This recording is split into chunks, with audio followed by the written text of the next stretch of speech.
Hey everybody, welcome to episode 2 of the VonDubCast. Today my guest is Liam Thompson. If you listened to episode number 1, you heard us speak a little bit about him. He is my sister's fiance, and he's currently working on the COVID unit at a local hospital in Edmonton.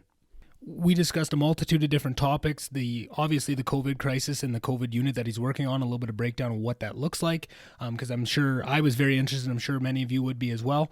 Also talked a lot of video games, the fact that he's moved across the world. He's from Australia, and Australians are some of my favorite people, so we get down and dirty on some of their slang and what their culture's all about and just what makes it such a wonderful place. And I really enjoyed the conversation we had. This was recorded on May 25th. So if this is released, I don't know how quickly I'm going to get these out. I'm hoping to have them out in the next couple of weeks. But if you do hear anything that sounds a little dated, it is because this was pre-recorded. So if you could just take that with a grain of salt as best you can, sit back and enjoy. I still have not found any intro music, so I'm going to have to make one up on the spot here. What do we got for today? What do we got? Someone please send me an intro song. I'm getting really tired of making this shit up. Intro music, yeah. Hey Liam, how's it going? It's going good. That's good. Thanks for being here. Pleasure. So, Liam, if you've listened to the last podcast with Courtney, is my sister's fiance. They are both physios, and Liam has been currently working at a hospital on the COVID unit. Is that? Yep, that's right. Yep. So, what does that entail? What does that look like? How we organize the COVID unit, or like what I do on the COVID unit. Well, let's start with what you do on the COVID unit. Yeah, so I basically operate like I would on any other units, seeing patients in acute care who need physiotherapy. So that could be anything from needing assistance to get up out of bed to chest care. So listening to their chest, helping them with some breathing techniques we have, and helping them clear any secretions and things like that. But basically, generally rehabbing them back to their former conditioning. Right. So one thing I was hearing was that they were saying some doctors were kind of pushing back against all the respirators that people were being put on, saying that if you do put them on a respirator, that kind of gives the body the signal that I don't have to fight anymore, and it kind of gives up, and it was actually making them worse. After actually seeing what the effects of this can do, and maybe with your knowledge of actual like respiratory physio and stuff, do you agree with that, with what you've seen, or do you think that? Yes, interesting. Yeah, I've heard that too. Like recently, I guess, because everything's kind of emerging, right? So I don't know if anyone knows. Like, there's still a lot we don't understand. So like, it's hard to. There's no hard and fast rule. But I think there's a little bit of premise to it. But that being said, we've had a couple patients who have gone to ICU and have been, they require a ventilator. So they've been ventilated for up to 2 weeks in the ICU and then transitioned off it. And obviously there's a whole range of complications of being on a ventilator that are unavoidable, right? There's some trauma involved with it. Mm-hmm. But these patients, like, obviously would have died without the ventilator. Mm-hmm. Like, so there's definitely I understand it's a hard choice when they're in that zone of like, do you ventilate or do you not? Right. But I think there is a point where you're like, they're just not managing. Like, if you don't go on the vent now, then they're going to die. Like, wow. So I definitely it'll be interesting to see with more data, mm-hmm. what's it going to look like, what they recommend. Yeah. But certainly the people I've worked with who have gone to ICU, they needed it. There's no way around it. Yeah. Well, that makes sense. And I'm wondering if maybe it was less of a point of respirators being battled together, but maybe just leaning on it too hard, right? And I'd heard, and I don't know if this is true, but I was hearing in the States that they were giving out actual financial incentives to the hospitals, like for how many people were on a ventilator too, which I'm sure throws, unintended consequences of that if we don't know all the intricacies of how this disease works, right? And if that is the best call, I'm sure that throws more heat on that fire. Yeah, no, I heard about that too in America, but I don't believe it's the same in Canada. Like no. Just going off what we have in our hospital, like we have, I think on regular unit, we have at least 30 ICU beds, and so obviously that's 30 ventilators that we can use. But then we've also stockpiled, and now we have the potential to have like 80 people basically on ventilators. But we don't have that. Like right now, we've got like 15 people. Wow. And they're not all COVID. So like right now, I think we've only got like one or so in ICU. Wow. Because the region we're in has been pretty we're doing really well. So how quickly did they take it from 15 beds to 80? That seems like a pretty big upgrade. Yeah, well, so it was all it's basically disaster prevention. Like the whole once you switch into the pandemic mode, there's lots of things that happen in the hospital. In terms of like stopping a lot of the surgeries, reorganizing a lot of the units. Like my unit was originally an orthopedic unit, but now it's rearranged because we have a close proximity to ICU, plus like a lot of private rooms for those isolated patients. So it was like ideal. So they switched that over. Obviously, there's a lot of upskilling of staff in the ICU and out of the ICU. So that way, a lot more staff are comfortable taking care of patients with ventilators. So that kind of like increases it. That makes sense. By kind of rearranging all the staff, rearranging the units, just allows for this kind of safety net, basically. That makes sense. So was it just due to the fact that you that you were on that orthopedic ward that turned into the COVID ward that ended up or how did they decide who would work that unit? Yeah. So it was interesting because I was originally posted on that unit. So it was a bit of a call it luck that they chose our unit, like I said, because it is it's well equipped. It's well equipped because it is close to the ICU. Because it needs to be close, because if you have a patient who basically codes or crashes, then you need to call the team, and then they literally run with a cart to the unit, right? And response times can vary depending where you are in the hospital. So it's really important to have close proximity and a clear runway, like literally. So because we had a clear runway, and because all the patients coming in with either a presumptive case of COVID or on COVID are on isolation, right? So they're in separate, like the private rooms. You have to like fully gown up to be in the room. So it was just our unit was close to the ICU and had the potential to have as many, like the most private rooms on that floor. Wow. So it was because of that mainly. I wouldn't say it's anything in particular with like staffing. Sure, there was like staff skill level and things like that. Like it has to be adequate, obviously. That comes into play, but you can train staff. For sure. So like nurses, obviously, like they can always upskill in using, like I said, using ventilators. Those type of things. Oh, that's awesome! Wow, that's so interesting. How scary is that to go into that, or does it just become normal after the first little bit? Yeah, it's weird. It's so right now, you've probably caught me at a good time, right? Like it's like initially it was like, oh man, like it's gonna hit, and then it hit our like region, so we became a little bit busy. But then I think like where we live, like exactly, northern Alberta. Exactly, Alberta, we kind of managed it quite well. So that once that we're over that initial wave now, and numbers are looking real good. Right. But now we're expecting that second wave, right? So it was scary. And then there was some times where you'd go to work and you wouldn't know, especially in the early days, like a lot of our staff members got quarantined because they got exposed here, exposed there. So you'd be coming to work, and then it'd be like, it's almost like rolling a dice when you come to work. Yeah, who's going to show up the next day? Who's showing up? Who's going home? And like, so it was really, really interesting and frustrating in the first couple months. And now it's kind of smoothed out a bit. We have more systems in place, more understanding a little bit. Everyone kind of knows what's going on, and like you said, it's more usual now. Like it's, we're not really. You just go to work and do your stuff. Like everyone's wearing masks. Everyone knows the procedures, so it's kind of normalized almost now. Yeah. Oh man.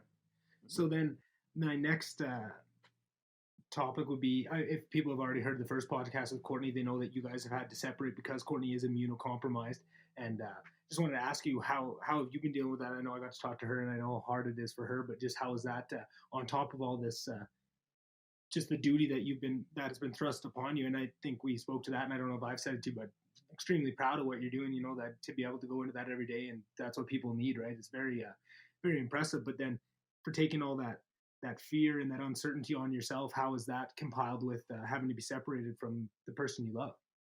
Yeah, it's super tough, you know. Like, yeah, No, for sure. yeah, it's no way around it. It's pretty rough. It's pretty. Yeah. It sucks, but I'm just lucky that like my team at work is really really good. Got Mhm. great supports, like both family and at work. Yeah. They've helped me through it. Uh, yeah, but this, Yeah, it's just not. You can't even yeah, put words to it. Hey, let's just.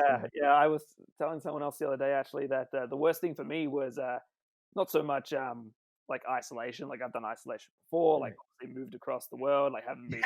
Yeah, You're an like expert. exactly. I'm an expert at that stuff, but Yeah. I think having phone calls with your significant others or even family members who sometimes don't understand the whole Yeah. situation, or even like even from Courtney, like if she's really upset, really down because it like that's the Mhm. hardest thing, not being able to to do Yeah. anything about it, or Exactly. not having a date on when it's gonna end. Yeah. Exactly. And There's no light at the end of the tunnel. that's it. That's it. So it's really it's almost like a big mental exercise. You Yeah. It keep is. going, keep plugging away. Yeah. But what well, I know it's not probably doesn't feel like it now, but just when you do go through things like that, the way I always like to look at it, just the toughest times make you so much better, right? When I look at my life and what I've been through, every time I go through a really rough patch or something, not that I can say anything's compared to what you're going through, but I always find that you come out stronger. So it is nice to see if you guys can get through this. I mean, you guys already did long distance across the world, Australia to Canada, for how long you guys got through that, and then you get back, you finally got on a good run, and then this Yeah. happened. Yeah. But you guys can be so much stronger coming out on the other side of it. The way I look at it, so Yeah, yeah, I know. Yeah, you got to take your silver linings when you can, and said that to Courtney. I was like, well, at least we know that we can still like each other. Like, exactly. Which which kind of this rolls me right into my next topic. What I wanted to ask you about my favorite people on earth, the Aussies. oh yeah, I went on. I didn't know many Aussies until I went on that Kentucky tour, and it was probably maybe 65% Australians on it, Anzacs, so Kiwis and Aussies, and I fell in love with the people. They are the greatest. I love the slang. I love the attitude, and I just wanted to run some things. Where does the slang come from to start? I don't know. Why do you guys have the coolest words?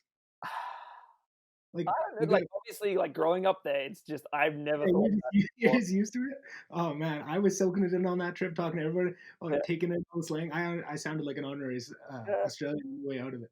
It was great. But then the other thing is the travel culture. Where do you think that comes from? Because everybody on the trip was talking about how like they got this trip planned this year, then next year they're going there, and it seemed like they all have this huge travel culture, and it's just part of yeah. the Australian.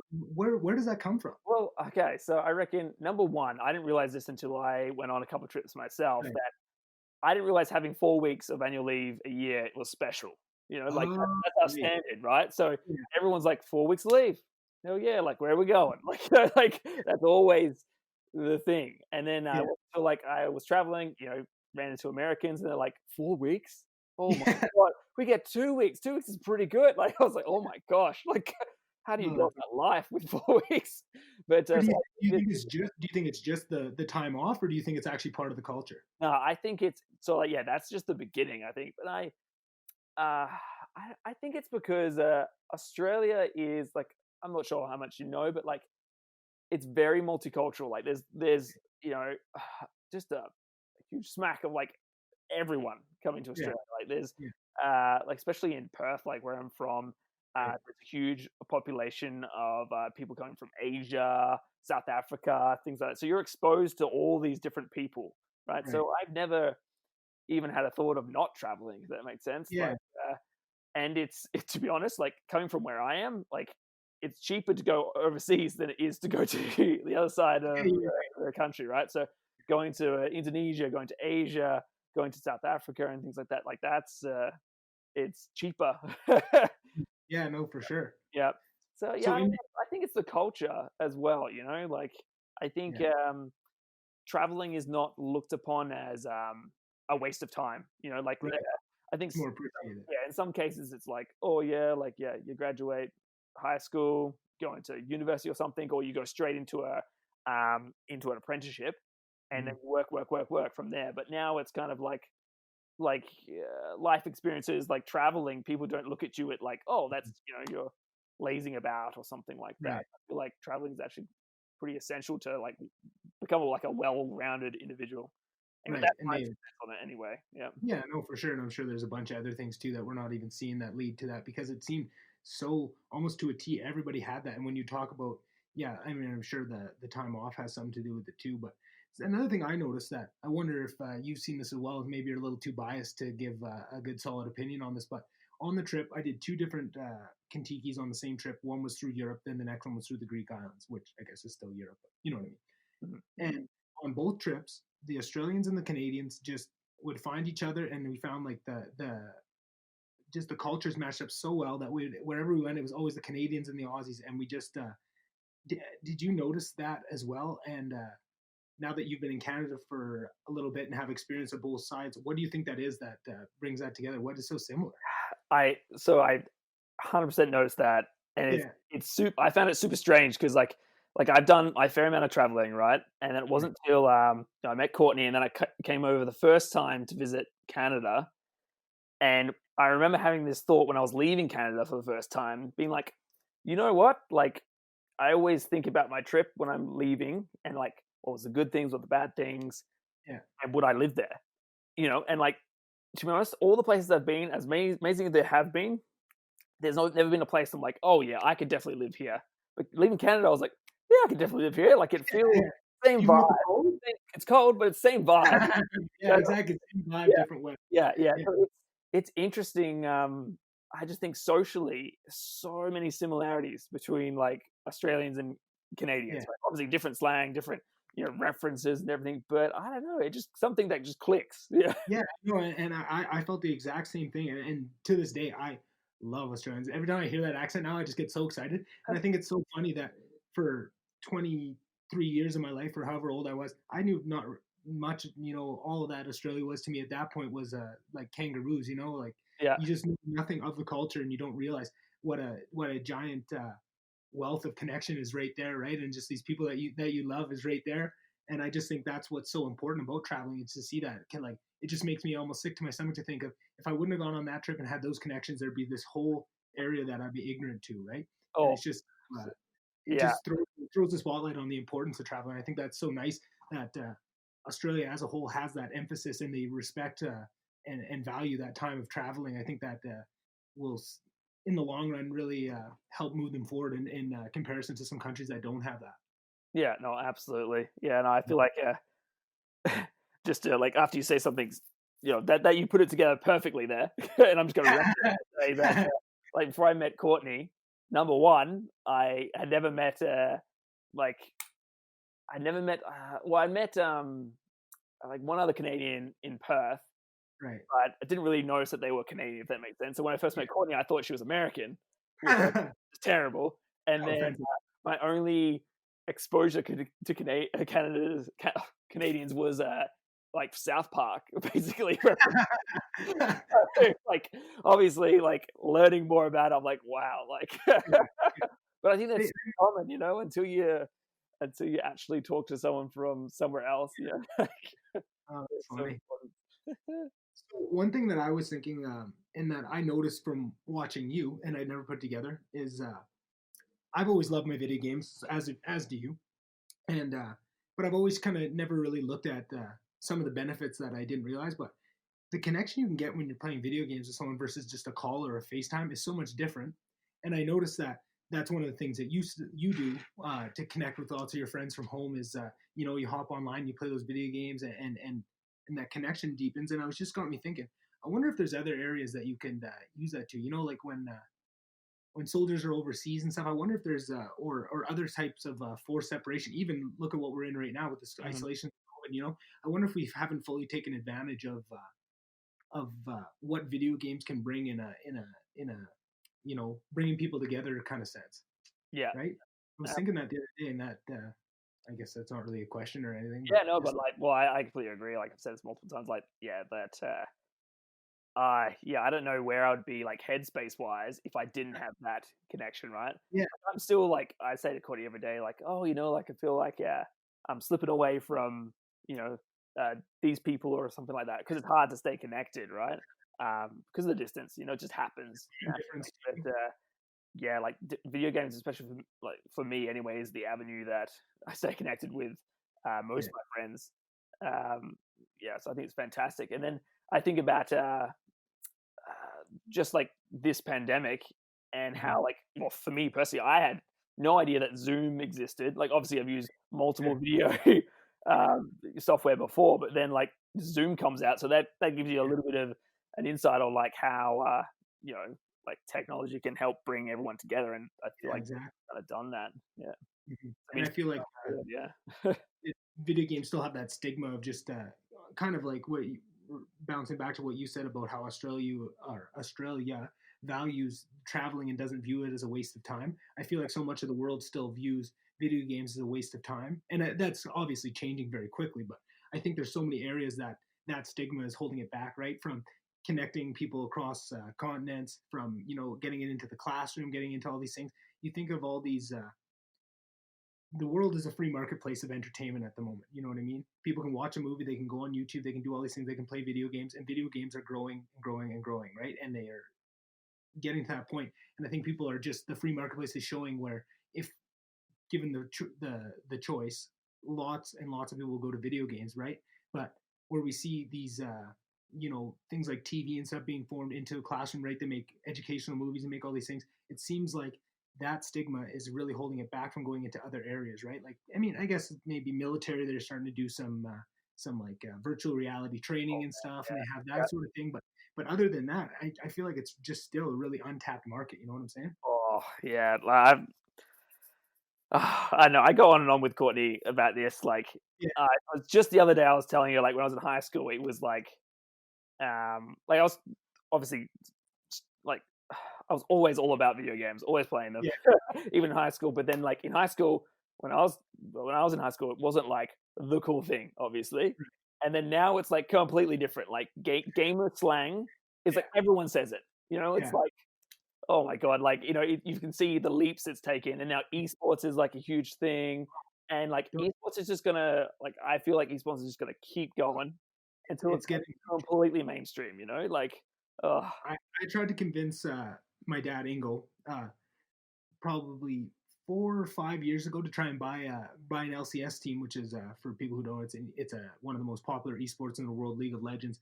And I saw the growth because a couple of my friends in university kind of forced me to play this game mainly for a drinking game, but it hooked me in, and I got to see the growth of this sport. And then I think the year I came in, it was just had they had a world championship that got these crazy numbers. When they told me how many people viewed it, I couldn't believe it. So I said, if you I said, if I can convince you, you should buy one of these teams. And there were so much now that they franchise, and I just think it's going off. And just exactly that. I got so much shit from my kind of sportsy friends about yeah, watching esports yeah, and stuff. And then when the NBA shut down, when the NHL shut down, when everything shut down, a week later they had a hiatus and they had everyone playing from home, and esports was back rolling yeah, again. And I was yeah. back watching.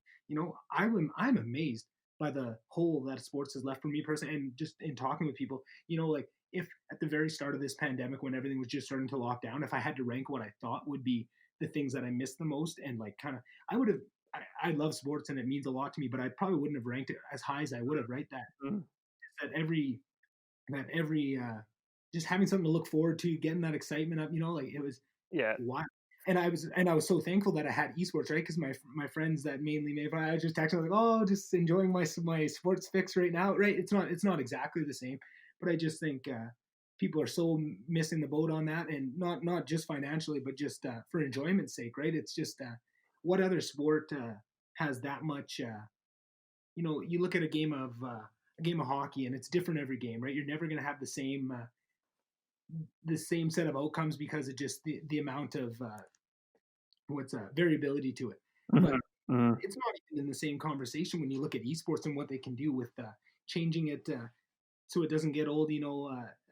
Playing the different patches and stuff, getting new updates week by week. And I was just thinking of actually something that, if you allow me a little tangent here, something I was thinking of was, have you ever looked at like Deep Blue when they went to play chess against like Gary Kasparov. It was an AI system that they tried. Oh, to play against is this the AI assistant like beat him in? yeah. So Yeah. so then the next one was Go, which is that ancient, I believe it's Chinese game with so many Yeah. more variables. Yeah. Like, Yeah. say a game of chess could have 30,000 outcomes. Go could have 30 million outcomes, right? And they never thought a computer would be it. There's actually a really good documentary on YouTube that I watched the other day. I'll have to send it to you, but just it's really cool to go in depth about how they did it. And I was thinking, imagine what they would have to do, because just that big step between chess and Go with all this extra variabilities. I was thinking, imagine if they tried to train a program to like a game of Dota or a game of League to try and beat the champions of that, and just the next level of that, Yeah. because it just showed the amount of variability and all the inputs to it. And I was just thinking, man, that is so amazing. And then out of nowhere, I heard I think they might be trying it, that same company, but with Dota. Yeah, so I was about to suggest. I think it was. I don't know if it was last international. It was either last international or the year before that for Dota. They did it. So they put all-star team, so all-star players' choice, so pretty like professional Dota players versus this AI that they're putting out, and it was interesting because it was like from memory, I think the first game. No, the AI just shredded them. Like really, yeah, like so you're watching all these games, all these prelims, all these semifinals, and you're watching these pro players, and you're like, man, I could never get this good. Like these guys are like next level. Then they put them up versus this AI, and they're just unstoppable because like there's so much teamwork involved and timing in that game, and because AI can just think everything.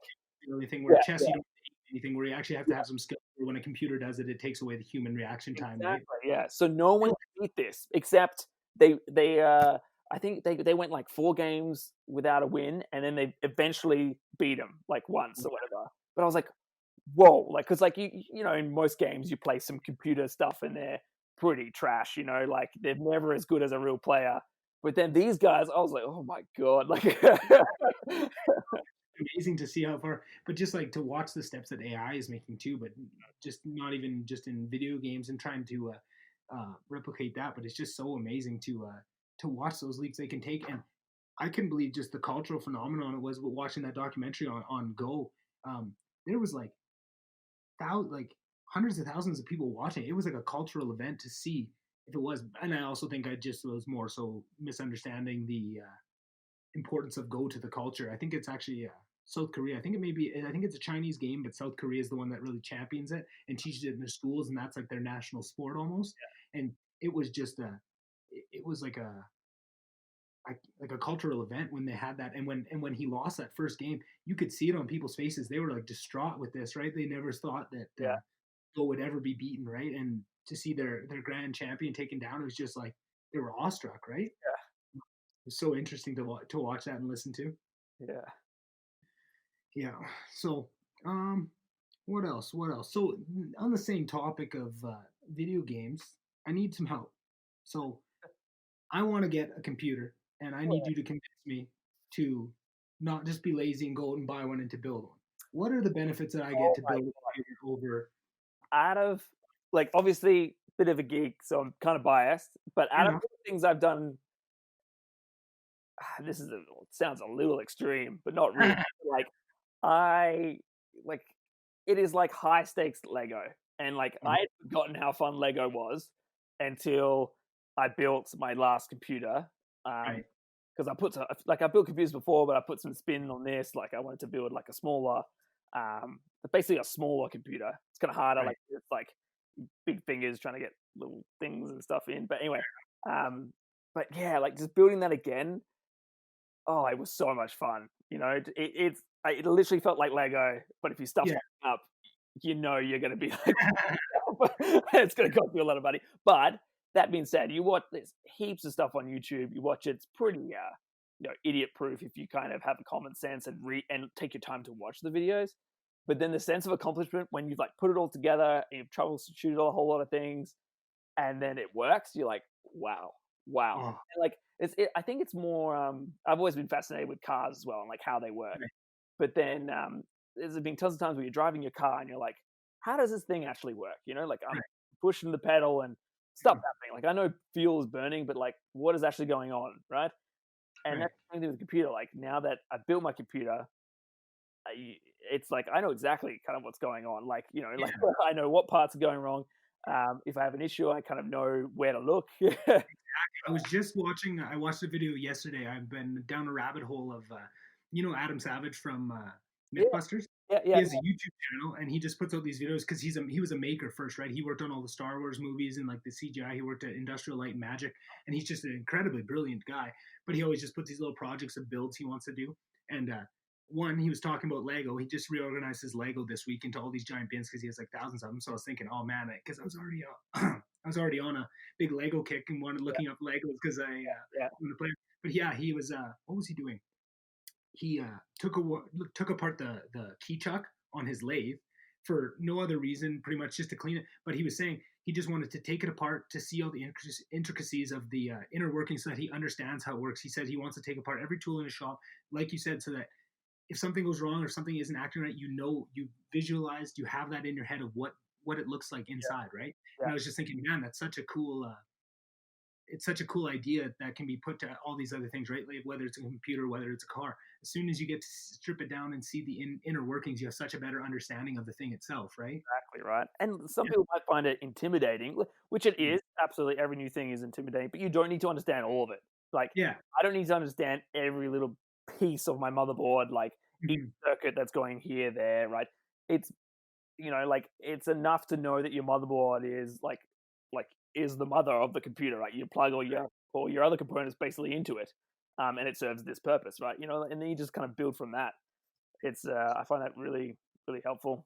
Yeah. So then, but then in terms of performance, once you get all the build done and you have it, what would you say? Say you spend $2,000 on a computer versus $2,000 on parts to build a computer. What kind of performance metric? Like, would you say it's like $1.20 to a dollar? Like how many cents Oh on the yeah. dollar do you get more by building it yourself? So obviously it depends where you go. It depends what you do. Okay, so there's a Right. couple factors. Video Number game one is and obviously like, podcast. if you pick your parts, Right. but you get a computer retailer to build it for you, then you get to pick your parts, which that's good, right? Mhm. You can understand that, and you get the parts you want. Right. But then you have to pay for build costs, which like Mhm. look, it's not that expensive. It's probably like 200, 300. It depends on what the like how complex things are. Right.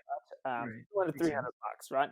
But if anything, after building it myself, I feel like that's such a waste. Like it's so much fun to build it. It's like you buying a Lego box, but it's built already. It's like Yeah. No, what are you it's gonna more do? fun to that. Look at it, like like obviously it's a little bit different. But then Mhm.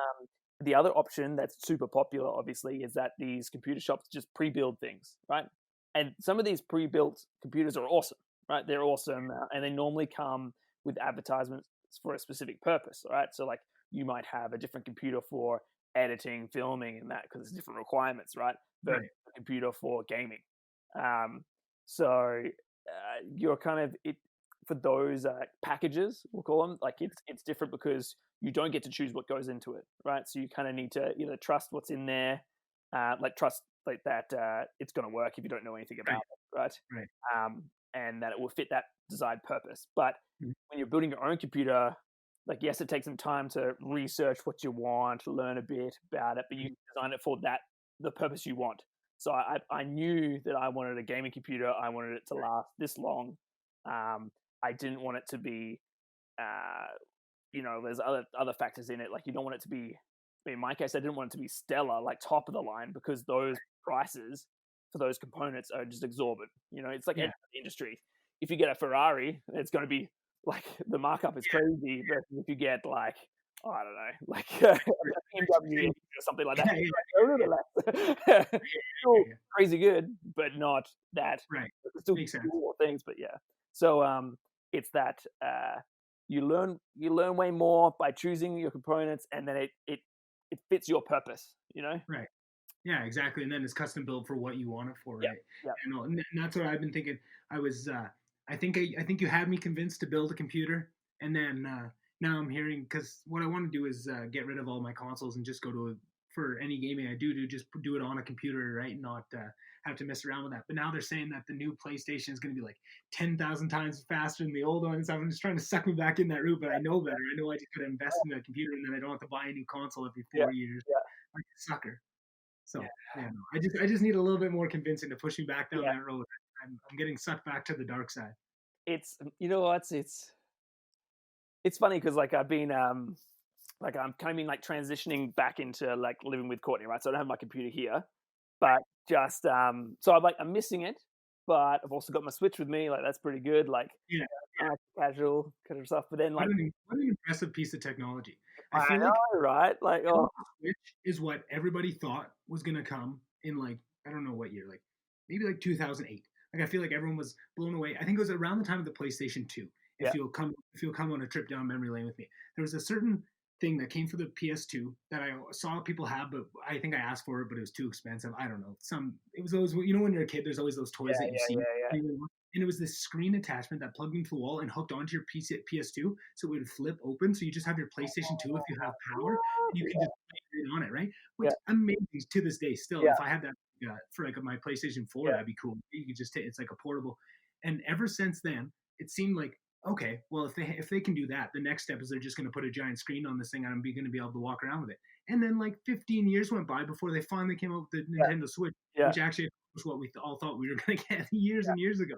But even still, it's still amazing, right? It's just like obviously, I don't know. This might sound. I'm still amazed with when I use the Switch. Just I'm like, man, this thing is portable. Like this thing, like I'm using Game Boys, like playing like 8-bit games or whatever. Like I'm still impressed with it. I know it's nowhere in comparison to my computer, but I'm like, I could get away with this. I could play like significant games on an airplane. Like that blows my mind. I feel like people don't understand like what just a fantastic piece of hardware. Even if you don't play video games, just like the technical marvel that it was, almost impressing me than anything. I mean, I still get to.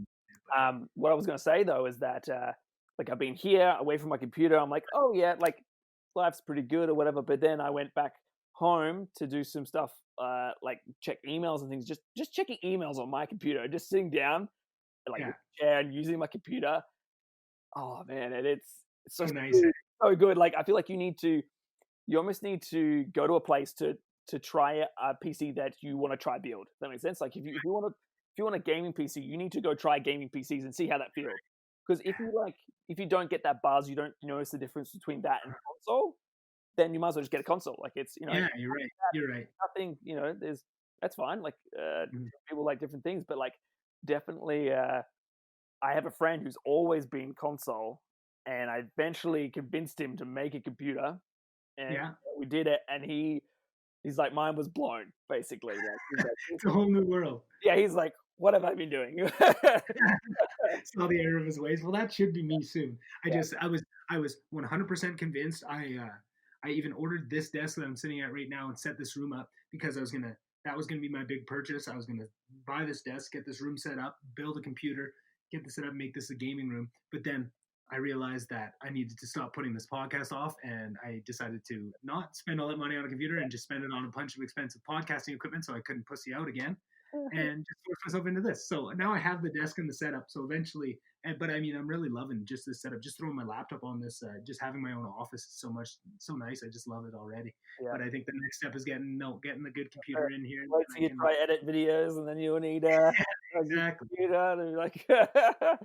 Man, I'm not even close to editing videos. Watching me try and edit this audio from the one podcast I've done with Courtney so far is just an embarrassment. I'm just making mistakes. Like I know I'm going to get better at it, but just the fumbling around that's happening, I feel like Alyssa probably thinks I'm crazy just hearing me yell and scream at my computer, just trying to edit basic stuff. You know what I mean? Like, I know it's going to get better. I just think put some time, and that's why I'm so desperate to get more of these podcasts recorded so I can practice. You know what I mean? Yeah. I feel so passionate about this, and I can tell because of how scared I get to do it, right? I haven't felt nervous for anything in so long, and I find that just getting geared up to do a podcast like this, I'm almost sick to my stomach, and I haven't felt that, I don't know, since I played hockey maybe back in like high school. Like I can't imagine being like for a big game, and it's such a nice feeling. So I know it's important to me, but just I hate not being good at things right away, trying to learn this shouldn't be there's no way around it unless you just got to slog, you just got exactly. So it's gotta, practice. I'll figure it out. And all the ums and ahs. And I know there's you were saying that there's a new PlayStation coming out. I'm pretty sure there's a new Xbox coming out as well. Hey, but they're and like I don't know. I feel like a lot of PC gamers like bag on consoles a lot, but they're definitely getting like pretty strong. Pretty strong, and like even like most of them can play VR like substantially like. Right. VR in its sense is going to get crazy. Like, I don't know if you've seen the new like Half-Life VR game that was like released. Yeah, so that came out, and it's like, I don't know, people are saying it's like the best VR game so far. It's like super immersive, and like just like you can like move individual fingers and things like that. And Did Courtney ever make you read The Unincorporated Man? yeah, so I've read that. Yeah, so I'm well aware, and I'm like, For anybody that hasn't read this, it's a series of books. I think it's The Unincorporated Man, The Unincorporated War, The Unincorporated Woman, and maybe I think there's 4 of them. But it's two brothers that write them, and it's a futuristic society that is changed so that I can't even begin to describe it. But one of the main pieces is that they had a downfall of a society, right? It's like a post-apocalyptic that's recovered, but it wasn't nuclear war or anything. It was just a VR revolution of virtual reality got so good that people got stuck in it and couldn't get out, right? It was better than their real life, and they would just hook themselves up to feeding tubes pretty much, and the entire society collapsed.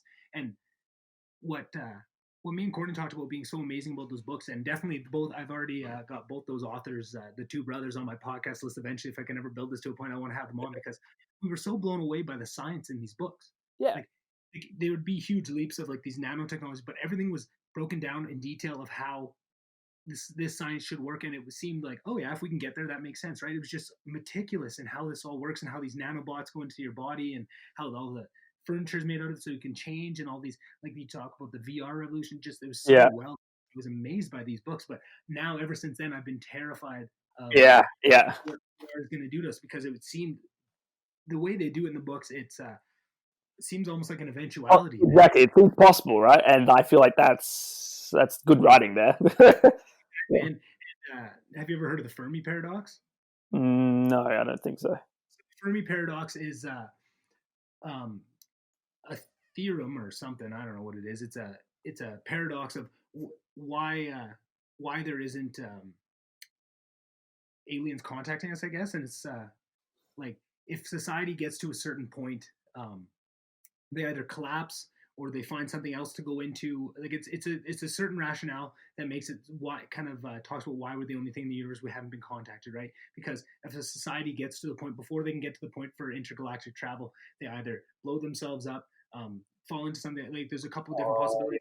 Yeah. And VR just seems like such an eventuality that it makes sense, like society grows and grows and grows, gets to a point where they can build, right? And it goes into what's that theorem that everything's simulation theory, kind of. Simulation theory, yeah. So it's almost just a build on the simulation theory, right? Like you build and evolve till you get to a certain point, and then you can build your own new realities, right? And that's what they're saying that we are. But how do you even know? Maybe we just haven't got there, because it never can get to there, because people just die off, because it gets so good that before they can create new universes, they just jump into the one they created, and it crashes the world.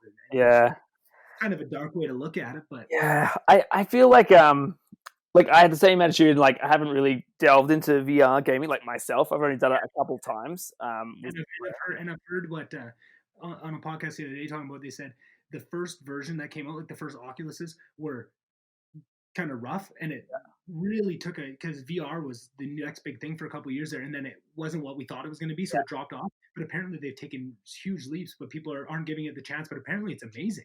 Yeah, that's what they're saying. Like watching all this stuff. Obviously, I haven't tried it myself, but I feel like you're right. It's picking up again, but now it's interesting. There's a couple of systems now that they seem to be like, when they increase that. So this guy was saying that when he increases like the basically the graphics of the VR, right. So they're playing this Half-Life game. When he increased it up to maximum and was using like his system at the full capacity, put it on, he would get motion sickness. 30 minutes. I've heard that. But if he dropped it down to like, a little bit less textural quality, like, he was fine. So it's interesting to see, like, when you're pushing it to that point where it's like, oh my god, like, this looks amazing. Oh my god, like, and that makes so much sense too, because your brain, when it gets too close to reality where you can't tell the difference, right? You almost need that layer of, okay, I'm in a game, so I know I'm not actually. Once it gets too real, your body starts to react physically to the reality of it, right? Yeah. What I've been thinking about, I don't know if you've ever seen this movie. I don't think it was a very popular movie. I think it's called Gamer. I don't think I have seen it. But it's this is not what I think is going to happen, but like kind of the same principle. So it was like Gamer was this movie where prisoners would prisoners on death row, I think it was, were basically characters in a game, in a shooting game, FPS. Oh, I think I saw something like that. Control them, and it was Right. like they were the game, but like when they died, Right. I've seen this. right? Yeah. I saw that. Yeah, Who's in that? I know. I feel like the guy. I don't want to say it's Gerard Butler because I don't think it's him, but I think it is Gerard Butler. Now that you say that, we remind. it's And then just like the guy from the bad dude is the guy from spoiler alert, the from guy who kills people. Freaking hell. No. Sorry, he's what's his name? He is a serial killer, but he only kills bad people. Oh, Dexter. Dexter, that's it. The Right, guy right. of Dexter. But anyway, so the way I see it is that esports is going to get to the point, not controlling other people, but it's going to be like you're going to be watching your favorite esport guy like fully immersed in VR and like going around like John Wick style, like in a game. You know, Sure. that's going to be like next level, and actual reflexes and stuff would come into play, and like, oh, it's going to be crazy. Yeah. And I think that I think already people, and I think maybe I don't know if that's the point it needs to get to for it to get the respect it deserves, because it's already, I don't think people realize this, but just taking League of Legends as an example, I know you're more of a Dota guy, but just because that's what I know in the esports scene, I'm sure it's the same everywhere. But they are practicing like 8 hours a day. They do these like scrim blocks. In between the scrim blocks is like coaches bringing them in to talk strategy and stuff and talk game planning against like their upcoming matches. They have workout routines to make sure they're in shape, because they have to like when you're playing at that high level, you're putting out like you're burning calories. They actually look at like the calories they're burning because It's I don't know, like it's exhausting. Game, you know, you're like exhausted after you. Exactly. Yeah. Anybody that's played video games will understand that, but I feel like people that don't or don't play them at that level don't understand that. So they have to train, they have to really, like it's blurring the line between sports and esports, right? When that was always the argument of, oh well, if it's something you can do sitting in a chair, but you can't just do it sitting in a chair. You need to have like all these different aspects coming into it, and I'm wondering how much for, because for me, I mean, I'm a pretty traditional sports guy. I love all my sports too, and it was just I'm very grateful that I got brought into this, because I don't think I ever would have. I was, before I got forced into playing League of Legends and understanding this whole esports world. I was on the other side of that. Esports, that's dumb. It's stupid. I was still on the other side of that fence, kind of pretending that I wasn't such a huge nerd as I am. But like, I'm just so happy that I got brought into that, because I could have been just like all my other buddies that were left without any sports for the last couple of months. You know what I mean? I just felt very. I feel like, I don't know if this is the right word to say it, but it's like almost, I was just thinking, it's almost like you need a frame of reference, right? So like when you're watching like a sport, like footballers and stuff, you're like, wow, that dude can run fast. Wow, that's a good catch. Wow, that's impressive, because I've tried running, I've tried catching, I've tried playing football. That guy can definitely like kick my ass at that.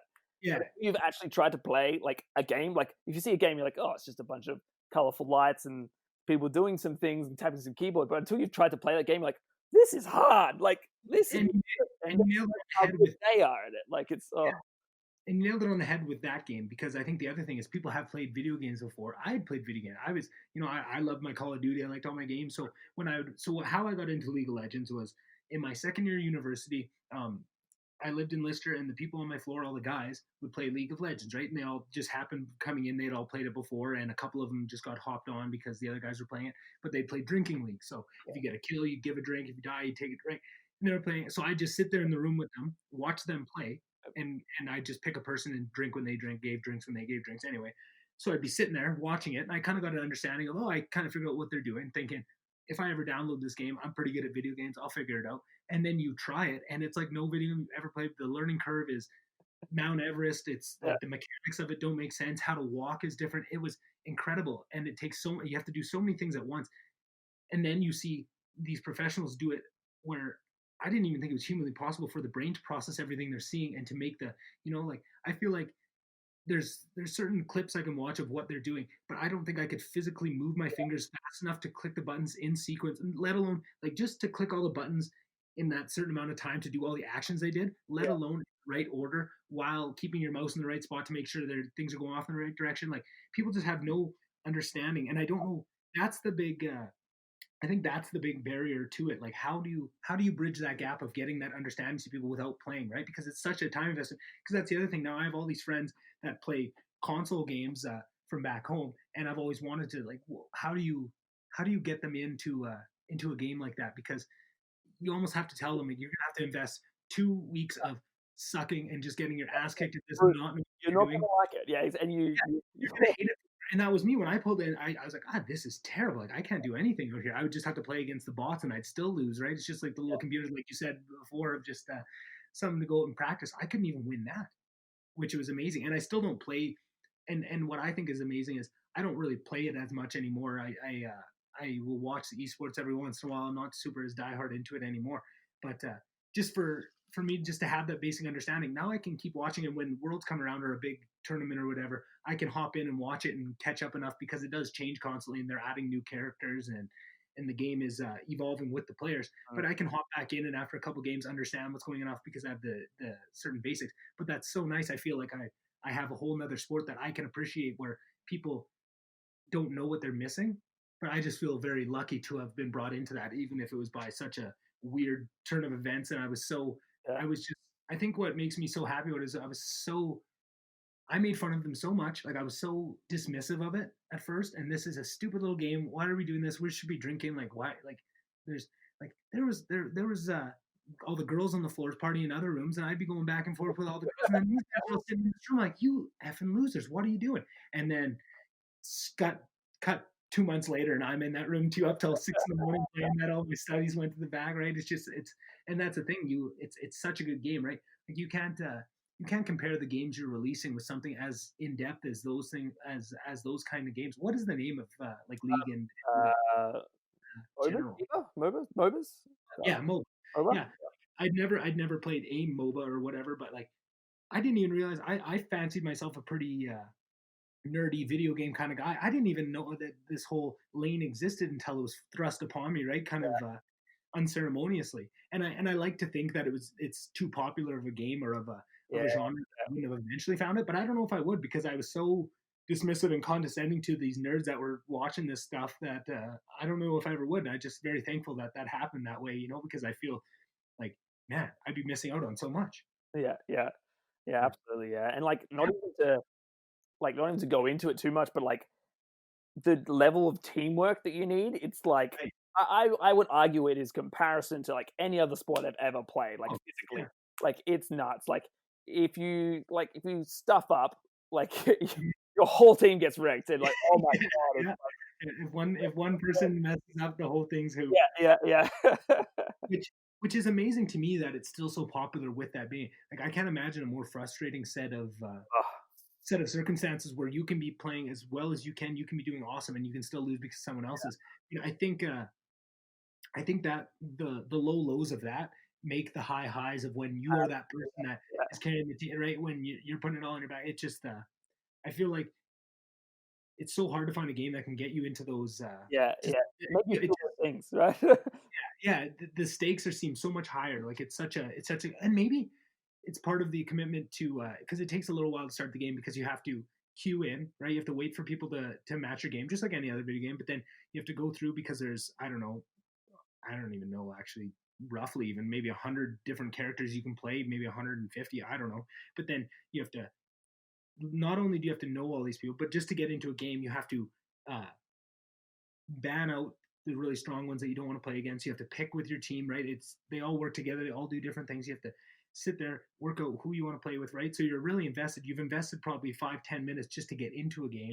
The games are 15 to 40 minutes long, right? You can get into a 40-minute game. You can be pouring sweat coming out of it. You just invested so much going back and forth. You thought you were going to win, you thought you were going to lose, right?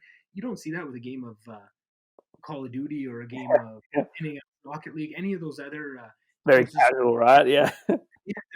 There's no other game has ever garnered that kind of investment, right? And I feel like that's another thing that people don't understand until you've gone into those games. Because then when you watch an esport of it, that on the lowest stage where these games that really matter for nothing can get you to that point where you're so invested in this, like it's been in a war for 40 minutes. Then you watch these people go on the grandest stage for millions of dollars. Yeah.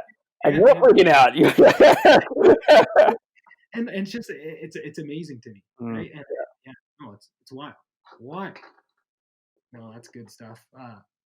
So what? How did you get into Dota? What? How did you even find it? Oh, so I played it. Basically, my dad's always been into like IT. Like he was an IT manager, right? From Right. back in the day when like Boom was the thing. Like I don't know if you ever played Boom, Oh but yeah. like so we played that, and then we got our Jono, my older brother, really took to the computer first, and Right. got his own computer like back in the day, and that's what really started it up. So then eventually we all got like really kind of crappy computers, and back in the day when like internet kind of wasn't a thing, you couldn't Land. you do LAN, but with like coax cable basically. So it's a Yeah, cable running between our bedrooms to play these games together. We did that for so long. Did Um, your dad play with you guys too? yeah. So he always until I think we started kicking his ass, and then he stopped playing with us. He was like that. He's But awesome. that kind of just like grew and grew and grew until like a game called Warcraft 3 came out, right? And then Right. that's where Oh Dota yeah, came from. that's what started the whole genre of a MOBA, right? It evolved from wow. Yeah, from Warcraft, and then so that's basically when I started Dota, and then it's Dota's been one of those games where like it's almost like like a month on, 3 months off kind of thing Yeah. with my friends. Like we rotate the game, so it's like 3 months off, we play something else, and then we'll Dota. So it's actually happening right now. Like I'm getting messages saying, "Who's up for some Dota?" You know, like haven't played in like 3 patches, but like And let's that's get into and it. I think that's something with the larger MOBA category because for League of Legends too, and that's actually what it was. So it was, and I think that's just part of it, right? It's such an in-depth game that when you go into other games or something, you can always come back to it. You have that, you've put in that first learning curve of learning the mechanics of what the game is, and then you just have it to come back to. So that's what happened with that year when I found it. It was a couple kids that still played, and then they saw, oh, I used to play that, right? And they had that, and then like you said, they play for a couple months, they leave it, they might not play for a couple years, right? When I left university, I just started playing it maybe a year ago again, just a couple times every now and then. But I hadn't played for 3-4 years in between, right? And it's just you can pick it back up. But no other game, you don't see, you don't go pick up the old, I don't know, like Fallout 2 and keep playing. Like maybe if it was one of your favorite games, but Yeah, you're playing it to replay. You're not going to hop online and play and have it just be as popular and yeah, people playing it as you can, right? It's very different in what it is, right? It's almost its own thing. Like it's still a video game, but it's not the same as what everyone else thinks of a video game, right? It's so different, but you can't explain that to people if you only have 2 minutes to try and give them the soundbite of what it is, right? You just need half an hour just to explain it to them, right? But there's so much ignorance to this. I think what's nice now is to show I mean, to my dad, what I was saying, I was like, man, remember when I told you should buy one of those LCS teams? Look at what they're worth now, and I show them the numbers now that they franchise and show them the numbers, and it would have been a imagine. 150x investment, right? If you would have gone in at the time of that I told him about it, right? And I think that's starting to click with some people because the dollar amounts for these shows, and then also the viewer counts on them. Like I think years ago they were saying that the World Finals was watched by more people than the Super Bowl, the World Yeah, Series, yeah, the finals all combined, right? Like yeah, the viewers that are getting it might not all be in North America, right? Because it is very big in the Asian countries, right? South yeah. Korea viewing, but it's just imagine. I think that's starting to that wave is starting to crest, and you're starting to see investors come in. Lots of NBA owners are investing in teams, right? It's starting. I think the dollars is speaking more than Exactly. Yeah. Stigma's slowly going away. You know, like it's so interesting to me to see. I'm just thankful that I got into it at a time that I got to watch this whole growth of it and have be a fly on the wall to see all that stuff. yeah.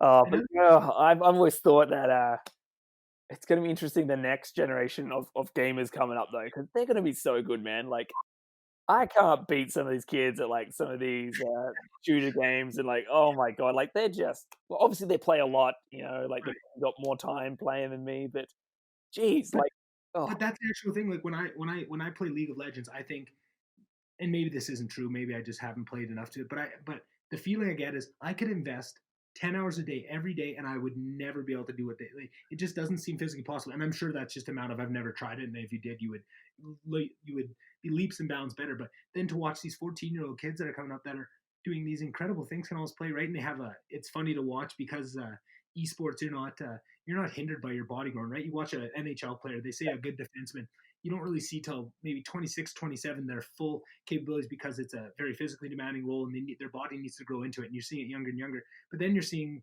these kids come in that are extremely skilled. They're just not ready for all the other stuff to come out, right?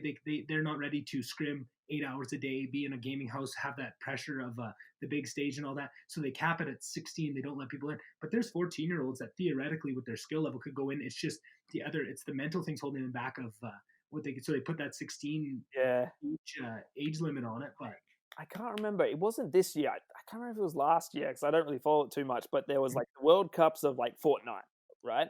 Yeah. This young kid, I think he came third or something, right? But he was real young. Yeah. So really young. He was still in school. Came third in the world. Won like, I don't know. I think he won like $1 million or something. Like his dad took him to the competition. Yeah, I remember. I saw that too. He was actually playing after school and that, and he was that bloody good. Can you imagine just winning all that money, like playing a video game when you're that young? You're like, wow. Imagine being 14 years old and flying back the next Monday and coming into school and everybody knows in the school that you just won $1 million playing Fortnite. Holy, you'd be the coolest kid in school. Yeah, well, that's another thing.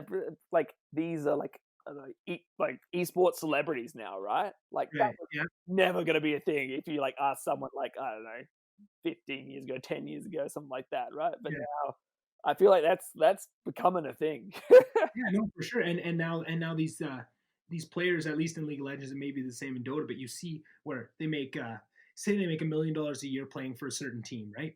But now that they've grown to this fame, they become a cult icon to these people. They can just go on Twitch and stream and make just as much money and not deal with the pressure, not have to scrim 8 hours a day, not have to do all that. You see these really high end talents, or maybe they'll take a season off and just decompress, make still tons of money doing it because, like you're saying, they're celebrities. Like they're super well known, and you just imagine the viewing numbers where you see North America isn't even the base of it, so you can have all these eyeballs on you from around the world, right? You're a global celebrity at that point, right? Where if you're a hockey player, you're going to be a celebrity in Canada for sure. If you're in America, depends where you are, right? If you play for LA, you can probably walk down the street and you'd be fine. Maybe you play for like Minnesota, you'd be a pretty big star.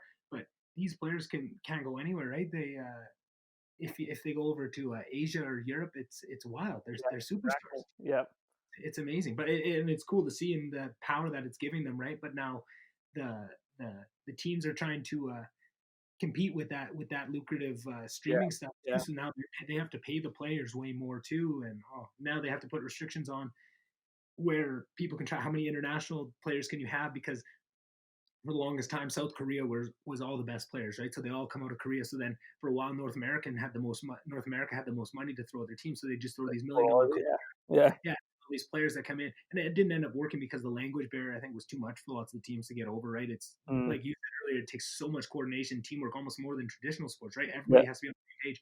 When you don't speak the same language, it's incredibly difficult, right? So it did crash and burn a lot of times, but it was amazing to see these dollar amounts and just what they were throwing around, right?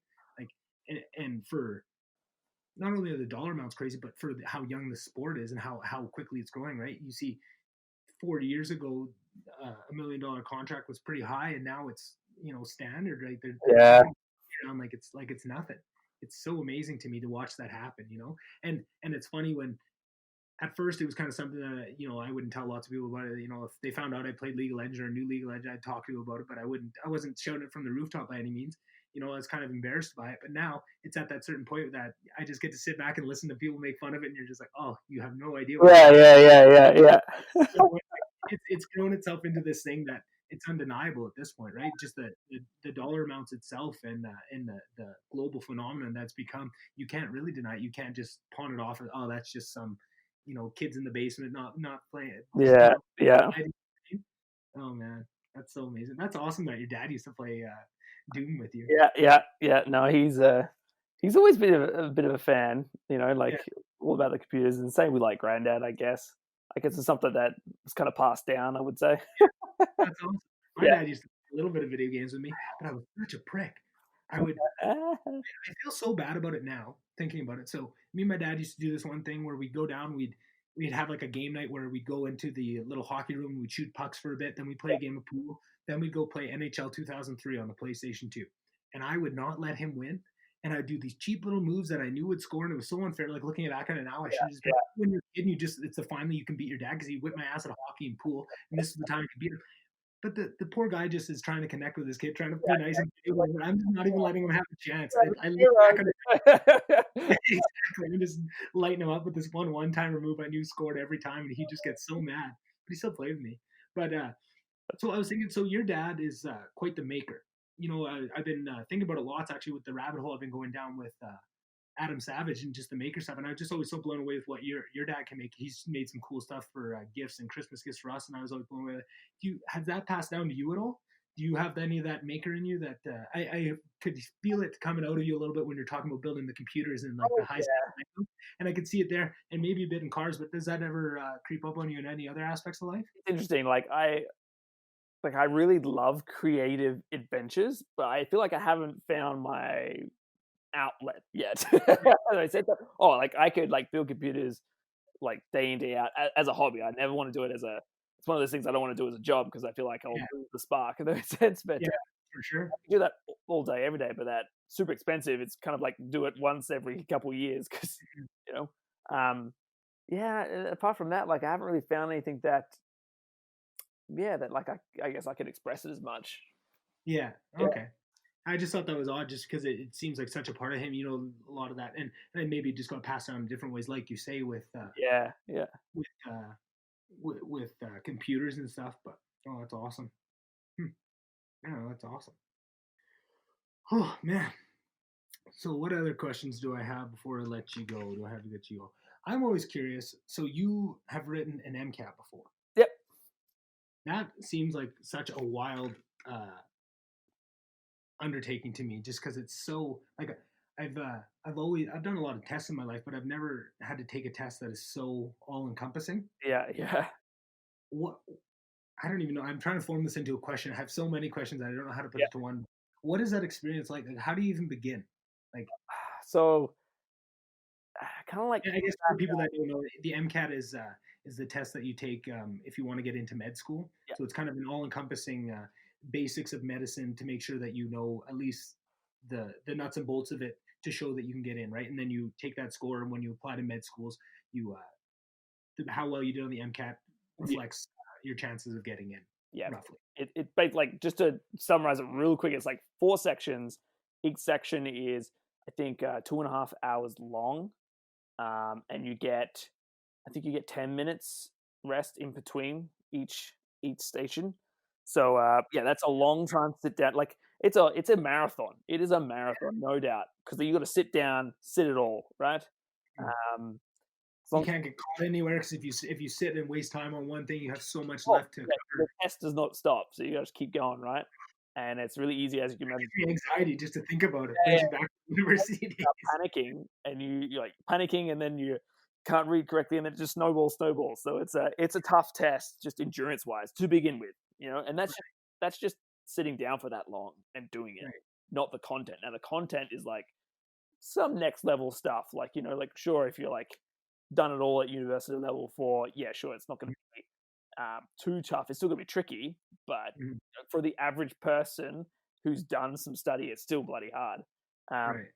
But going back to when we're talking about isolation and stuff like that, and like tough times making you grow, I definitely look back at when I was studying for this, because I would work. I was still working full time. I'd come home, eat, and then I have strict study. Like I would literally come home, eat, study, and that was me for like it was like 6 months. Yeah, I remember being around you at that time. It was just you looked like a zombie a little bit. Yeah, it's ridiculous. And then you had weekends, you just do even more. It was like pretty brutal, and like it's pretty hard to do when you're looking at a 6-month chunk of your life. Doing that, so pretty big commitment, and then you got this big test right at the end, which is like make or break kind of thing. So it is, it's really intense. So just out of my own morbid curiosity, what is the feeling like when you do get a good mark back and you've seen that? Just I can't imagine the feeling I would be if I put 6 months of that hard work into something for just to see one outcome at the end. How does that feel? Yeah, well, so it's not like I've said it twice, right? Right. First time I did it, I I self-studied for like, I think it was like 4 months, something like that. But there's definitely a big, a big component of chemistry to the test, and I never did chemistry in school.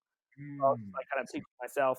So my Mhm. first MCAT, it wasn't bad, but it wasn't stellar, right? Right, And right. then you have to go through. It's like I said, it's mental exercise. Like going through, I can't imagine trying to go with it. want to do this. It's almost like it's just a.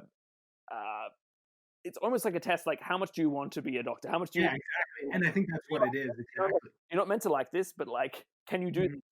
this? Because then studying, getting that kick to do it again and study Oh, again, oh, like it's crazy. But then when I did it and finally got the result back, which was like really good, yeah, it's like it's interesting. I feel like a lot of pre-meds struggle with this whole thing. Like, uh, am I meant to be a doctor? Am I good enough right. to be a doctor? Can I do this? Because it's like a super like high, like almost unachievable thing, right? Like all the things you need to put in a row to get to that For point. sure. And MCAT is just one of them. And to get a score back, it's like your first little tick saying, "Oh yeah, like this is Yeah, you can do this. You know, you could do yeah, this. You know, like." Um, so it's definitely like it's definitely getting that mark back. You're like, okay, that is yeah, one thing I've done. You know, like I this is a sign that I can if I put my mind to it. Like, you want to do this, you can do it. You know, but it's gonna and I come. Like, I feel like that's what I learned from the MCAT. You know, being a doctor is not gonna like. not gonna come easy, it's gonna I take hope some. that everything goes right for me, but it's not gonna come easy, and it's gonna be a whole lot of sacrifice for sure. Yeah, it takes its pound of flesh for sure, and Yeah. that's what I was thinking. I mean, I didn't go through anything close to that when I went to university. Right, I did a business degree. Not that that's any easy walk in the park. Right, there were some definitely hard times, but I think just with how nowadays I've realized how common imposter syndrome is. I think me and Courtney talked about imposter syndrome, but for those who don't know, it's almost everybody has it. It's this feeling of I'm a fraud. Everybody knows it. It's just the next day that somebody's gonna figure it out, right? And it's this fallacy that everyone thinks they're the only one that has this and everyone else is fine, but everybody has this, right? And I was thinking back to university, and there was times in university um, where I definitely felt that, and I think a lot of other people have too. And just to go through a 6 month slog of trying to learn and study for that test, and then to have to go for a second one, I just can't imagine. I'm just putting myself into that situation. I just can't imagine that battle with that self doubt and that imposter syndrome of, oh man, like I've already done it. But maybe I'm looking at it wrong. Maybe once you have sat it once, you know you can do it and that you can do better. Maybe that makes it a little easier. But I'm just trying to think of something that momentous of just the hurdle itself, just to not second guess yourself, would be a task in on its own, right? Yeah, yeah, absolutely. Yeah. So then another thing I was curious about. So you and Courtney are both physiotherapists. So uh, she did hers. You have to do in Canada. You have to do an undergrad and then do a master's degree of physio, Mhm. right? Yep. So it's a total of whatever 7 years. But in Australia, you can do physio as an undergrad, which is what Yep. you did. Yep. Absolutely. So you got the privilege of watching Courtney. So when you met Courtney, she was just about to enter Yeah. her first Yeah. year I of think masters. she just got accepted when I first met her. Yeah. Yep. You guys met in Southeast Asia on another Kentucky tour, just like I went on a Kentucky tour, like I talked about earlier.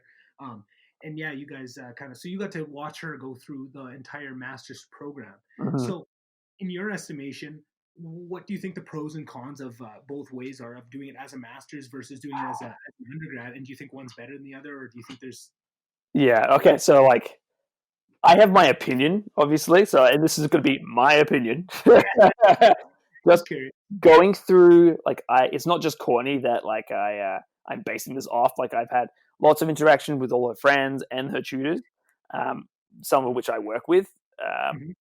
and my overarching opinion is I think an undergraduate is is my preferred option anyway. So undergraduate, I went straight from high school and 4 years, did 4 years of it instead of 2.5.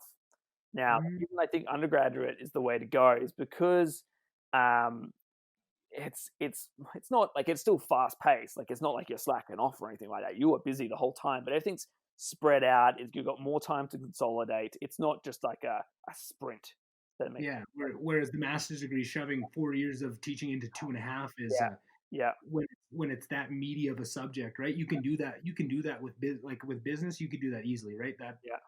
degree I did. I mean, they could have shoved that into a year, really. But Yeah. with some, sorry to cut you off. And then you're dealing with like there's the knowledge based side of it, but then you've got clinical stuff and like dealing with people, and that takes a while. It's not like you're professional like after 2.5 years of just learning. Like you get some really rusty rusty people, but yeah, like just based on what Courtney was going through and her friends were going through, like the stress that was putting on them, um, the burnout that was going through, like people quitting, some like other horrible things that went through their year group. Like it's super stressful, not a good time in your life, and nothing Yeah, that I think they would look back on and enjoy. Like surely, like in my undergrad, it wasn't all, it wasn't all fun. Obviously, it's work, mm, but I don't look back at it and go, "Oh, God, that was awful." Like right. I enjoyed it. Definitely had time to smell the roses and that. Yeah, And I feel like I felt like I came out as a bit of a just more confidence, I think, than I've seen in master students, I guess. right, And I right. also have the privilege as well of teaching some students on their clinical placements at the hospital, and I feel like I do that as well. They're still competent. Don't get me wrong, but Mhm. it's just hard. It's a hard thing to do in 2.5 years, right? Like, um, Well, watching Courtney, well, watching you studying for MCAT and her doing her masters, and the two of you just being no, honestly, it looked like zombies. Just seeing you guys from the outside when we go visit you, you both just had this sunken look of just the effort. You could see the physical toll that the effort you guys are putting in, and that's what I was saying. That I couldn't tell if it was just because me and you both know Courtney, and if she doesn't get 100% on everything, it's not good enough, right? And I was thinking, how much of this is the curriculum that they've set in front of her? How much is it her just wanting to perfect it? But yeah, I think I was not realizing the stress that she was under, and it wasn't just her putting it on herself, right? Because when I did school, it was very important, but I definitely made time for myself. Where it seemed like Courtney was, yeah, if she wasn't eating, she was studying. If she wasn't studying, she was sleeping, right? Like it was this, and this, and just that. Yeah, you're right. I don't think that's as healthy as it could be, right? And it takes away, yeah. yeah, Well, takes that's away. another thing The, because it's such a competitive program, right? Like you right. Yeah, just getting in is impossible. really good scores. You need to have a great interview to get in, and so it Mhm. caters towards that type A personality, right? Um, Right. but then that type A personality doesn't really mesh well with the whole. Okay, you got 2.5 years. Your goal now is like not to fail out. But not, everyone wants that perfect mark, and it just wrecks people. Um, Right. yeah, it's tough. It can be quite a yeah. Yeah, it's quite interesting to see now that she's on the other side how much she's enjoying the work and Oh everything yeah, yeah, that she went through, and it's I'm so glad of that because I was just not that I was worried that she ever wouldn't like it, but just to see what she went through to get to there. If that wasn't her dream and wasn't what she really enjoyed and wasn't her calling like it really seems to be, I would just feel so bad. Like I can't imagine going through something like that and then it not being what it is, right? yeah, And what I worry is by making it that tough, do they ruin something me and Courtney talked about on the podcast was compassion fatigue in the healthcare system, right? And how um, most people that get into the healthcare system want to help and have that inner fire in them to bring joy to people and do it in the most compassionate way possible. But over the years, sometimes just the system itself can beat you down and kind of put out that fire. I'm wondering if part of that, if the schooling just to get you there is so hard. I wonder if that dampens some of the enjoyment and, like you said, of going through in 4 years for that degree, right? It was still fast paced. It was still a lot, but you got to enjoy it more on the way through, and maybe you came out of it with still a lot more appreciation and a lot more love. It mhm, sounds cliche, but love of the game. You know what I mean? yeah. And I wonder if that hurts it at all. You'd have to do a lot of studies to see what it is, but I just from an outsider's perspective looking in, I can't imagine it doesn't have some sort of effect, right? Yeah, absolutely. Yeah, and obviously I've only really touched on the pros of the undergraduate. There's obviously cons, and particularly the one I think of is like the undergraduate. You're going straight from high school. Not everyone knows what they want to do straight from high school, right? So dropout is real, and like going through half the program, be like, I don't want to do this type of deal. Yeah. So it's And I always think of my first year of university because high school I didn't study. I didn't open a book in high school. I didn't go through anything. I was just lucky. I was endowed with the intelligence to be able to not have to work in high school, and I think I was very lucky for that. But I think it really set me up. Mm. Because when I got to university and I found out what I had to do, I can't imagine if I was in a program like physio or something where I thought I could roll out of high school with my same practices. And I'm so glad of just serendipity of for business school, you don't need an undergrad, but you need to do a year of just prerequisite courses. Then you apply, and then it's a 3-year program for business, right? Or I guess you could do it in 4 if you want. But I was so lucky for that because when I walked in, I didn't even realize it came to midterm times, and all these people on my floor in Lister were booking rooms to go study, and I'm like, fucking room to go study. You're gonna study all day, like 12 hours a day. But I saw, oh well, I better if they're doing it, I better do it. And holy goddamn, good thing I did, right? Because at university level, you need that. But I can't imagine walking into um, a program like a physio or one of those other really high paced ones, right? I even think that with engineering, right? Watching these engineering students that were my friends walk into university from high school and get thrown into that slog of what it is, that was amazing. And I know so many people that dropped out because they can handle it. Yeah, same thing in Australia. Yeah, Too many people that dropped out of it because they just it's like it's like letting someone play house league hockey and then throw them in the NHL, right? It's just yeah, not the same. There's no transitionatory phase, right? And some people are built for that and can adjust really quickly. Some people aren't, but it's not their fault because it's not set up. It's only set up for those people that have that mental fortitude. But now, are you closing yourself off from these people that would have been really great practitioners had they gone through if you would have set it up differently so they weren't set up to fail, right? I wonder if you're losing out on those people, right? hmm Too. I hadn't even really thought of it that way, but yeah, it's interesting. it's got to be a part of it.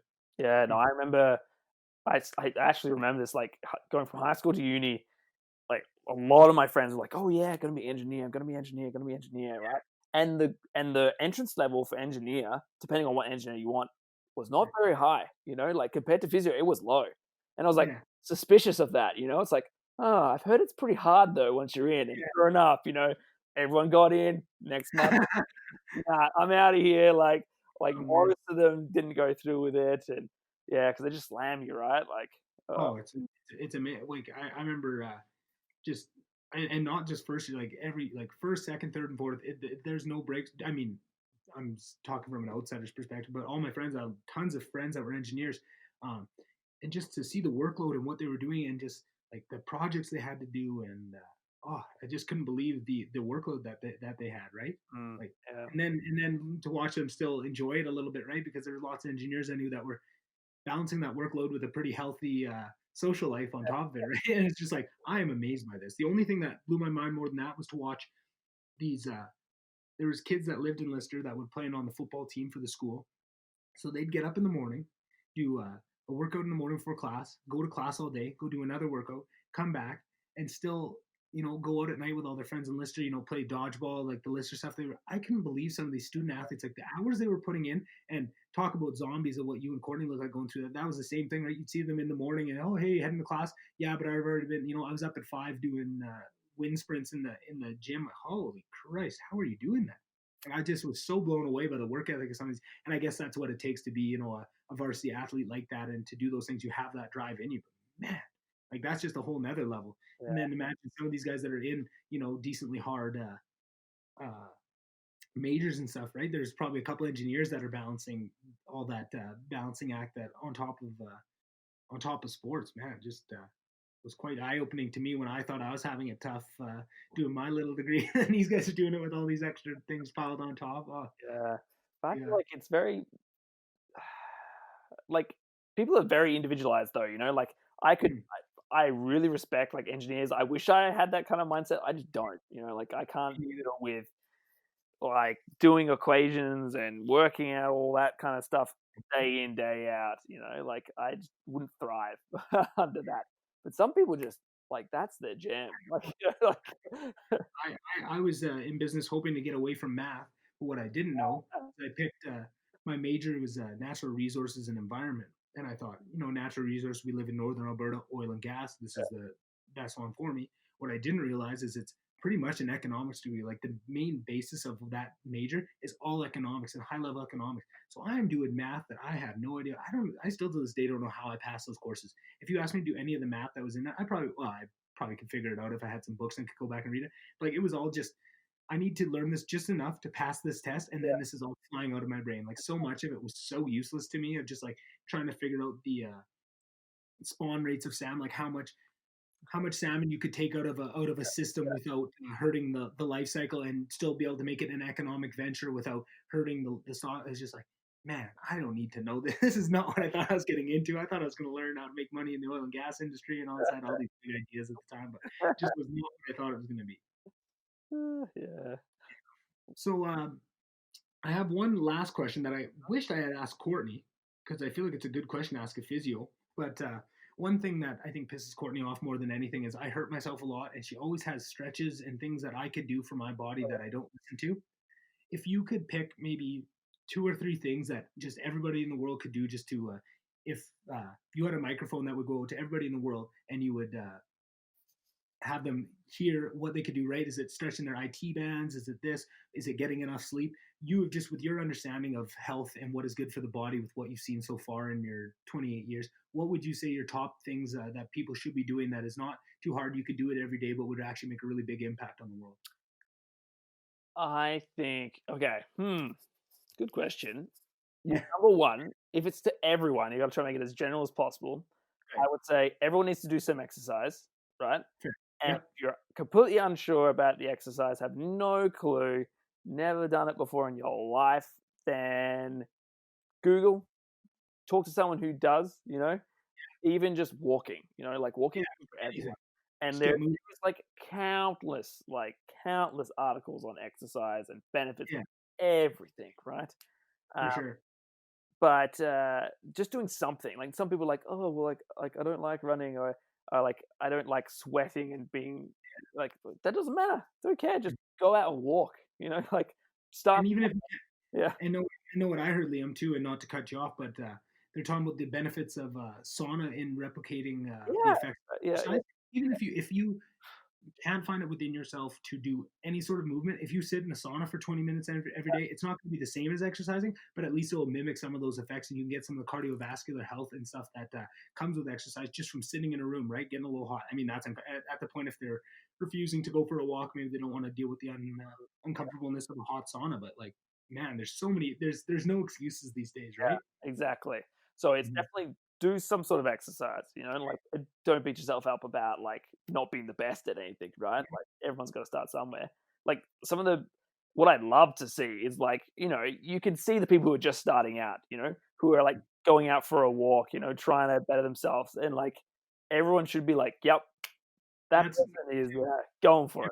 That's every it. time I see someone in the gym that looks like they're a little bit embarrassed, but I always give them oh, good job. There's always this one. I remember this one guy when the gyms were open, and he would always come. He would do his little bit of weights and then his cardio, because he was a really, really big guy. But he would just walk the length of the gym. He would do a little bit of weights, and then he would just walk back and forth. And he was there every day, like working on it. I was so proud of that guy. And now that everything closed down, I haven't seen him. I don't know what he's doing. I don't know what's happening. I was like, oh, he's doing good. So that'll be number one. Number two would be something along the lines of like, don't put up with your pain. Right. Like I've heard it so many times before. Like if someone comes to you with pain and you give them the exercises or something to do with it. Right. Chatting to someone the other day, back issues, not doing, been given exercises, doesn't do them, and guess what? Pain keeps going. Like, so don't put up with your pain. Like, go see someone about it, but then don't make sure you follow their advice, and then make your judgment. Like, you have to at least give it a shot before. You can't. If you've got pain, you need to do something about it. There's no point complaining about it or making excuses. You need to see someone about it, but then follow that advice. And obviously, I come from a physio background, so I'm a little biased, but I feel like one big pillar that I kind of stand on is if you come to physio with pain, you should be empowered to, help that pain, right? Our goal is for you not to come back to us. We don't want you to come back and back and back. We want to fix you and then send you on your way, and then you're happy and healthy, right? Which is the very opposite of a lot of different practices. Yeah, absolutely. Yeah. So that's why you need to keep that in mind and keep striving for it. Don't give up. A lot of people have back pain and they're like, oh, I've had this back pain all my life, right? But then what have you done about back pain? Some people have tried a whole bunch of things, but have they really tried it? Have they really given it a shot? So I would, be persistent, stay positive, keep trying different things. Like I said, like you really need to commit to some things. So Yeah, no, particularly with back pain, that could be a pretty difficult one that physios will see day in, day out. A lot of people have a lot of back pain, but then don't follow through with a lot of things, which just leads to more things. Anyway, exactly. It's just gonna come. I would say if you got an issue, you gotta gotta get on it. Basically, don't just succumb to it. Like this is normal type of deal. Right.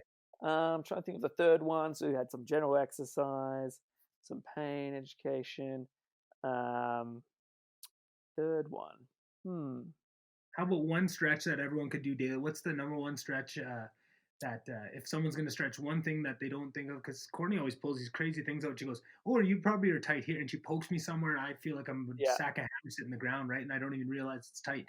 And I'm sure there's a million of those. Yeah, I would say, because I need to do this more as well myself, but I feel like majority of people need to do it, is a hip flexor stretch. Because Right. majority of people will be sitting down for more than 2 to 3 hours a day, basically, Right. okay? And like when you're sitting down, your hip flexors are obviously like not in their lengthened position, and they're going to get tight. And then as soon as your hip flexors get tight, then you're going to run into a whole bunch of other issues, like whether it's your knee, your back, pelvis, whatever. So I think hip flexor stretch, if everyone could do that, you could do. There's a whole bunch of them, but probably the easiest one to do is like we call it like half kneeling position. So you're like you could be down on the floor, like sort of down on one knee, one leg up, and kind of thrusting forward with your pelvis. Right. Flexor stretch. Yeah, Google hip flexor stretch. All right. Yeah, probably like one of my go-tos, I would say for sure. Majority of people, especially like most people, are sedentary nowadays, or have some sort of sedentary aspect of their job. So I think it's definitely for sure. a stretch to do. Yeah, that's a huge one. Anything else that we didn't get to that you wanted to talk about? No, I think that's pretty. Run the gamut pretty good. Well, I can't thank you enough. Thanks for being on my podcast. Oh, that's okay. Started something exciting, I hope, and I'm sure I'll have you on again. Maybe once we're a little bit more through this COVID, we can actually sit down in the same room and maybe have a beer together and do this again. Sounds good. And next time we'll have my nice computer built here, and we can talk about all the different intricacies, all the different parts that we bought. Yeah. Sounds good. Awesome. Thanks again. Alrighty. See ya. There we have it. Episode 2 in the books. Thanks everybody for sticking around. I really enjoyed that conversation with Liam, and I'm sure he'll be coming on again in the future.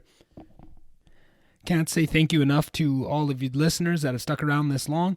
If you want to reach out and give me any criticism, praise, anything I can do better, what you'd like to see, any guests you'd like to see on the podcast, you can reach out to VonDubCast@gmail.com and send me a message there. I would love to take any constructive criticism to heart because I'm really passionate about making this a better product for you guys.